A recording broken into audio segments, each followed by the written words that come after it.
আমরা এসেছি বীরভূম ডিস্ট্রিক্টের দুলান্দি গ্রামে। এই দেখছেন বিশাল ঘন জঙ্গল। এই গ্রাম হচ্ছে ইনাদের সোনারপাড়া গ্রাম। এখানে প্রায় বিষাদর সাপ গোক্র, যেটা খরিশ নামে পরিচিত, প্রায় দেখতে পাওয়া যায়। সেই সাপটাকে আমরা আজকে উদ্ধার করব। দেখা যাক কতদূর আমরা রিসার্চ করে সাপটাকে পাই। এই ইনার সঙ্গে কিছু কথা বলুন। কতদিন থেকে প্রায় আপনি এই সাপ দেখতে পান? আমরা মোটামুটি ধরেন এখন এই মাস 2-3 আগে দেখেছি, এখন আর দেখতে পাই। গ্রামে কি এর আগেও কি সাপ দেখা গিয়েছে? অত দেখা যায়নি, কত কত লোক আসে আর ধরে। বাড়ির ভিতরে সাপটা বেরোলে কি করেন? বাড়ির ভিতরে সাপটা বেরোলে কি করেন? আশপাশের কোনো ফরেস্টের লোকের সঙ্গে কোনো যোগাযোগ করেন? আমাদের গ্রামে যদি বাড়িতে দেখা যায় তো মেরে দেয়। মুসলমানের মারবে, হিন্দুরা মারে না। ঠিক আছে, দেখা যাক। সে আছে কি না এখন বলা যাবে না। আচ্ছা দেখা যাক। আছে দেখতে পাবে। ওই পাহাড়টাতে থাকি, আমরা জানতে পারবে। দেখেন, এই দেখুন সেই সাপ উদ্ধার করবার খোঁজ চলছে। এই গর্ততে ইনারা দেখেছিল ঢুকতে। দেখা যাক পাওয়া যায় কি যায় না।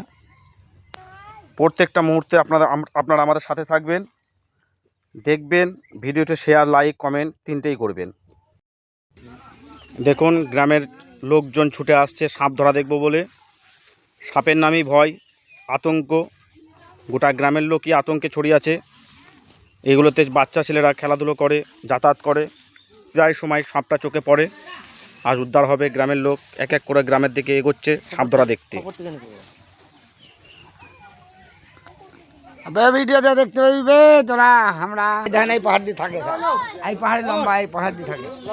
এখন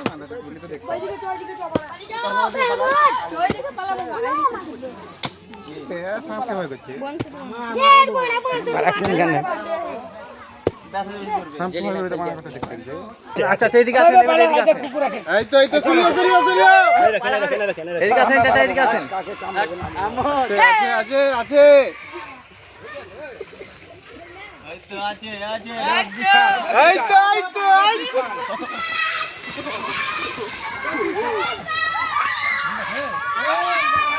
কই জানি কই যাবে।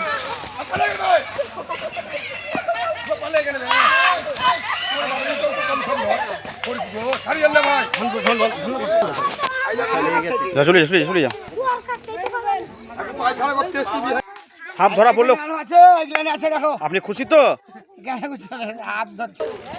এটা আমরা আজকেই সন্ধ্যাবেলায় রিলিজ করে দেবো দক্ষিণ গ্রাম ফরেস্টের বাগানে।